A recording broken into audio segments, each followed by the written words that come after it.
This is Sanjay. Daily analysis की और एक वीडियो में आपका स्वागत है। अभी देखोगे तो 3:10 हुई। अभी मार्केट क्लोज होने में 20 मिनट बाकी है, लेकिन आज का एनालिसिस का वीडियो हम अभी से देख लेंगे क्योंकि यहाँ पे जो भी प्राइस आएगा वो एडजस्टेड प्राइस आएगा। तो चलो, मैंने कल आपको जैसे कि बताया था कि 54,000 के पहले यहाँ पे अगर मार्केट फ्लैट ओपन होने के बाद यहाँ पे अगर साइडवेज रहता है तो यहाँ से हमें 54,200 से लेकर 54,500 तक के टारगेट हमें मिल सकते हैं। अगर आज का हाई अभी तक का देखोगे तो 54,197, यानी कि 200 तक का टारगेट हमें आज ही के दिन के अंदर देखने को मिल गया है। अभी यहाँ पे अगर देखोगे तो ये मार्केट में देखोगे तो जैसे कि 54,200 तक का टारगेट मैंने क्यों दिया था, चलो तो मैं आपको बता देता हूँ। मान लीजिए कि यहाँ पे जो भी कल के दिन का वो फ्राइडे वाले कैंडल का हाई है यहाँ पर 54,100 कह रहा हूँ।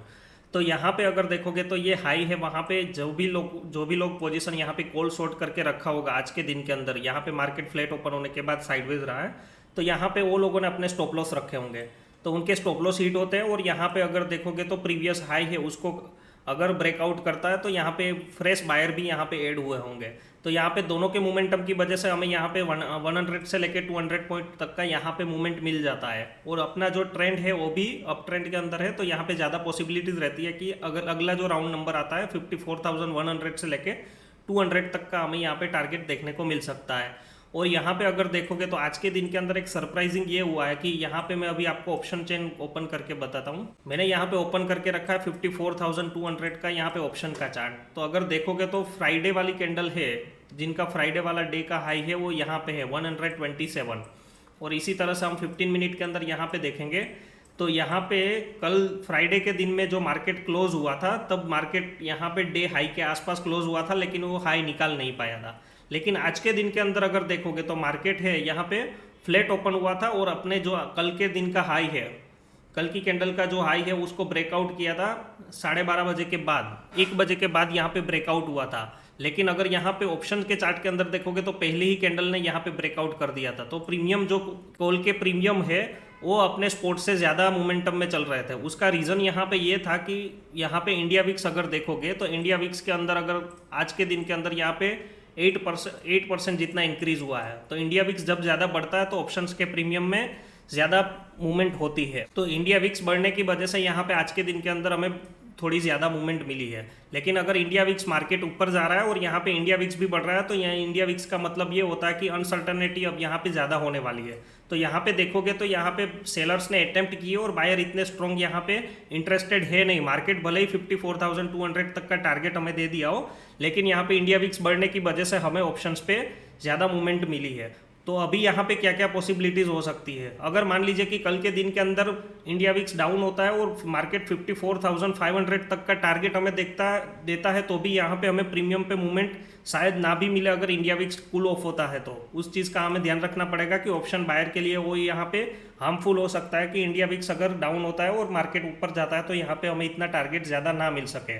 और दूसरा ऑब्जर्वेशन हम अभी प्राइस पॉइंट के हिसाब से अगर देखेंगे तो यहाँ पे डेली टाइम फ्रेम के अंदर देखेंगे तो निफ्टी बैंक है बैक टू बैक यहाँ पे 4 डेज से ऊपर जा रहा है। तो पहले जैसे कि देखोगे यहाँ पे भी 1, 2, 3 और 4 कैंडल यहाँ पे जैसे ही मार्केट अप जाता है तो एक पोज कैंडल लेता है। तो यहाँ पे ज़्यादा पॉसिबिलिटीज वो ये हो सकती है कि मार्केट यहाँ पे 1-2 दिन यहाँ पे टाइम स्पेंड करे। तो अगर यहाँ पे टाइम स्पेंड करता है तो इंडिया विक्स कूल डाउन होता है तो ऑप्शन सेलर के लिए वो बढ़िया दिन रहेगा। तो यहाँ पे अभी हमें ऑप्शन बाइंग करना है तो थोड़ा सा ध्यान रख के करना पड़ेगा। चलो तो अभी 15 मिनट के अंदर देखते हैं कि कल के लिए क्या क्या पॉसिबिलिटीज हो सकती है। तो मान लीजिए कि 54,200 के ऊपर अगर मार्केट निकलता है और यहाँ पे प्रीमियम में भी अगर मूवमेंट होती है तो 54,500 का इमीडिएट जो टारगेट है वो हमें देखने को मिल सकता है। अदरवाइज मार्केट यहाँ पे इंडिया विक्स अगर कम होता है तो यहाँ पे साइडवेज रहने के ज़्यादा चांसेस है और मार्केट यहाँ पे 54,000 के आसपास 1-2 दिन यहाँ पे टाइम स्पेंड भी कर सकता है। और अगर मान लीजिए कि मार्केट गैप डाउन हुआ, क्योंकि इंडिया विक्स बड़ा है तो मार्केट में अनसर्टनिटी ज़्यादा हो सकती है। तो अगर यहाँ पे मान लीजिए कि मार्केट में गैप डाउन हुआ 53,900 के आसपास, यानी कि अगर यहाँ पे देखोगे तो इस कैंडल के आसपास ये जो अपना साइडवेज रेंज है उसके बाद ब्रेकआउट दिया था, ये साइडवेज रेंज के नीचे अगर ब्रेकडाउन होता है तो हमें 53,500 से लेकर 600 तक के टारगेट भी यहाँ पे डाउन साइड के भी देखने को मिल सकते हैं। यहाँ पे ऐसा बिल्कुल भी मत सोचिएगा कि मार्केट क्रैश हो जाएगा या बड़ा डाउन साइड आएगा, लेकिन अगर यहाँ पे देखोगे तो मूवमेंट ऑलरेडी हो चुकी है। तो यहाँ पे 1 या 2 दिन यहाँ पे मार्केट टाइम स्पेंड कर सकता है, तो टाइम वाइज करेक्शन यहाँ पे होने के चांसेस अभी दिख रहे हैं। चलो तो देख लेते हैं कि निफ्टी के अंदर क्या क्या पॉसिबिलिटीज़ हो सकती है। तो निफ्टी के अंदर अगर देखोगे तो यहाँ पे डेली का कैंडल देखोगे तो आज का भी अभी स्ट्रॉन्ग बुलिश के अंदर ही क्लोज हो रहा है। तो यहाँ पे कल के लिए 15 मिनट के अंदर जाके देखेंगे तो हमारा जो नेक्स्ट इमीडिएट टारगेट था वो 26,000 अभी भी यहाँ पे पेंडिंग है। तो मार्केट में यहाँ पे ज़्यादा पॉसिबिलिटीज़ है कि 26,000 के टारगेट हमें कल को देखने को मिल सकते हैं।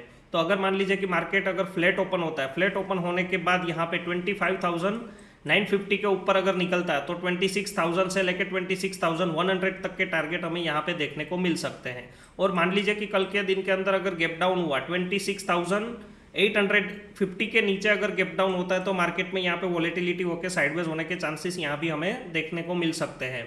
चलो तो फिन निफ्टी देख लेते हैं। फिन निफ्टी का भी कल एक्सपायरी है। तो फिन निफ्टी का आज का अगर प्राइस एक्शन देखोगे तो यहाँ पे मार्केट ऊपर जा रहा है लेकिन इतनी मोमेंटम है नहीं, स्लो एंड स्टडी ऊपर जा रहा है।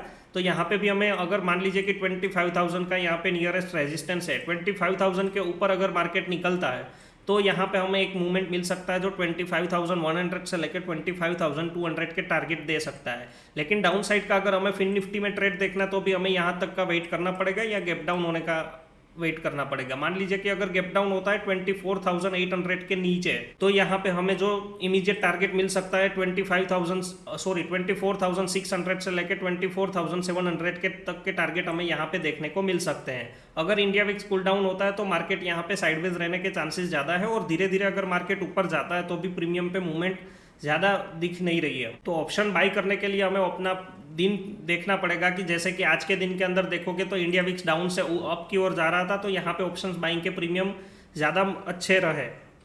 तो निफ्टी बैंक के अंदर अगर देखोगे तो 54,200 का अगर लेवल निकलता है तो 54,200 का अगर लेवल निकलता है तो 54,500 तक का हमारा जो टारगेट पेंडिंग है वो हमें आने वाले टाइम के अंदर देखने को मिल सकता है। अगर वीडियो अच्छा लगा तो लाइक शेयर एंड कमेंट कीजिए। अभी के लिए इतना ही, मिलते हैं नेक्स्ट वीडियो में। थैंक यू, जय श्री कृष्ण।